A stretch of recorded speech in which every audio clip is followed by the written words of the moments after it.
Have I abused Gangplank for Elo?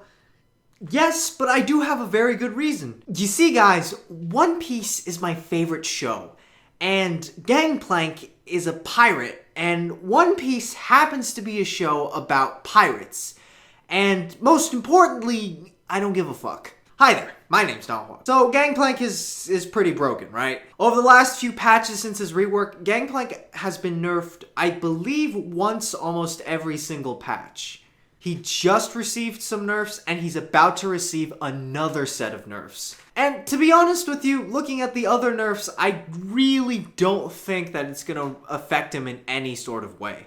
He's still going to be super strong. He's a team-fighting monster. His ultimate just creates tilt around the map. He is such a nauseating champion to play against. And how do you stop Gangplank? I'm going to talk about Gangplank's strengths and weaknesses, what champions are really good against Gangplank, and what a Gangplank looks for, and what his mindset is. So let's talk about Gangplank's early game. His early game is actually not too bad. It is his weakest phase in the game, but it is not by any means really terrible. Gangplank, playstyle-wise, is sort of like Nasus's, evil twin brother, almost. Nasus is just looking to stack Q, farm. Gangplank, he's just looking to use his Q to farm. Although in the mid to late game, they have completely different roles. Nasus's role is to just sit top, split push. Gangplank's role is to just group and get these huge barrel combos off. However, both of their early games are pretty similar. They are very abusable and they can get snowballed on. Now, in the early game, Gangplank is going to look to harass with his Q. He's going to be looking to just shoot you with his pistol. Easiest way to avoid this in the top lane would just be to sit in the brushes. It's just to hide in the brushes so he can't actually target you with his Q. Now, the biggest weakness of Gangplank's laning phase is the same weakness that Nasus has, which is he's going to sometimes farm with his Q, and Nasus farms with his Q a lot. So if these champions are using one of their abilities to farm, they can't use it to trade. Which means in the early game, technically you will have an ability advantage over Gangplank for most of the laning phase. One important thing to note though is you pretty much almost never want to trade with Gangplank when his passive is up, because his passive is basically just a free Thunderlord's proc. Now, how do you avoid his barrels in the laning phase? His barrels are a very big source of frustration in the laning phase.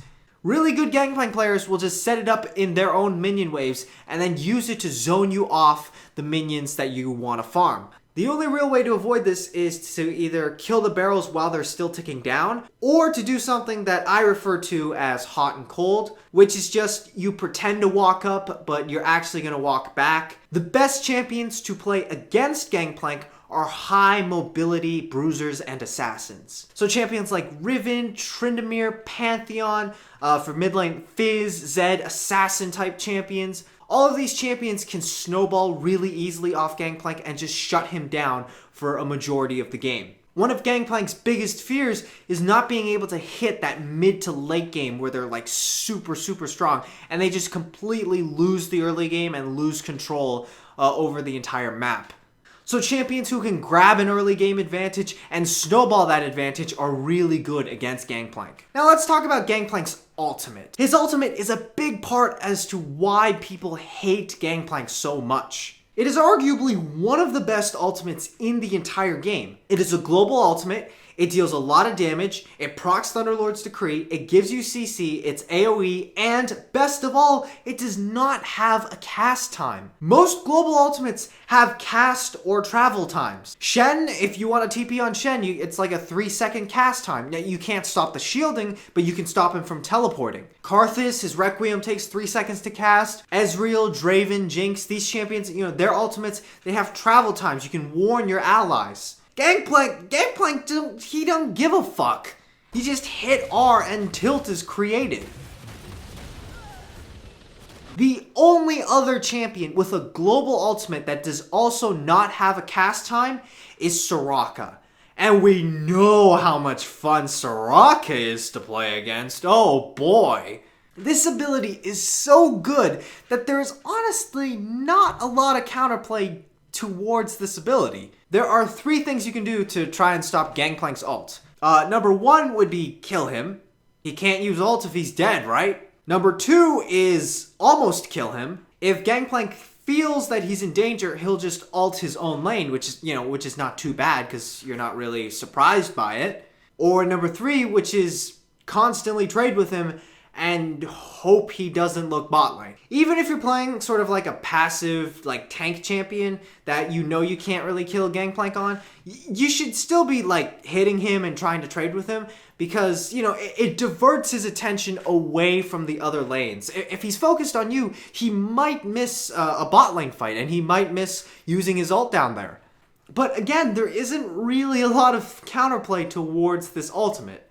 You either kill him, almost kill him, or distract him and hope he doesn't use it. Now, let's talk about the main thing, the main problem of Gangplank, which is his barrels. His barrels are just really fucking good. Now, most players understand that killing Gangplank's barrels is important. I think most people know that. But I don't think people understand just how important it is. Like, they know it's good to do, but they just don't know just exactly how good. It's like wearing a condom. So everyone knows that it's important. Everyone understands the importance. But it's not until you have herpes and you're paying childcare does the real impact really set on you. Think about what Gangplank's barrel represents. Gangplank's barrel represents his wave clear, his main source of damage, his main source of CC, and his main ability in a team fight. His barrels are his everything. This is what a Gangplank player does in a team fight. First, he clicks R. That's his main contribution to the team fight, is that he just clicks his R. For the rest of the team fight, all he's looking to do is to be a porn star. He just wants to set up and shoot a big explosion onto everyone's face. He just wants to shoot a big hot explosion and record it and put it on the internet for a highlight. That's all a Gangplank player lives for in team fights.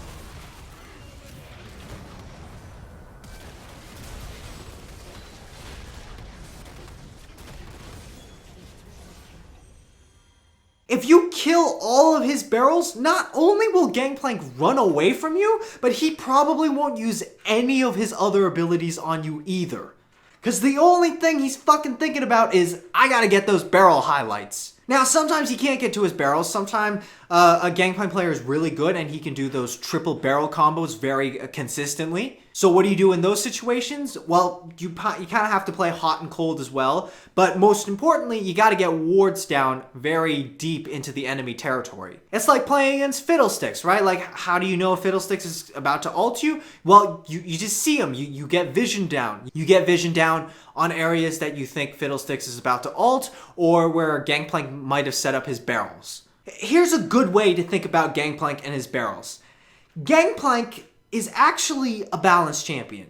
He is honestly a balanced champion. And this comes from a player who no longer plays Gangplank and who often plays against Gangplank. He's actually very balanced.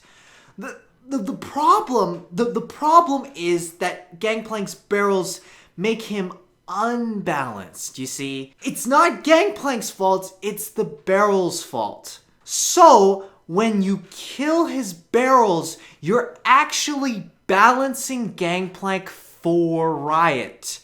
Now, I know a lot of players complain about champion balance, so think about this as you're doing Riot's job for them. That's how you deal with Gangplank.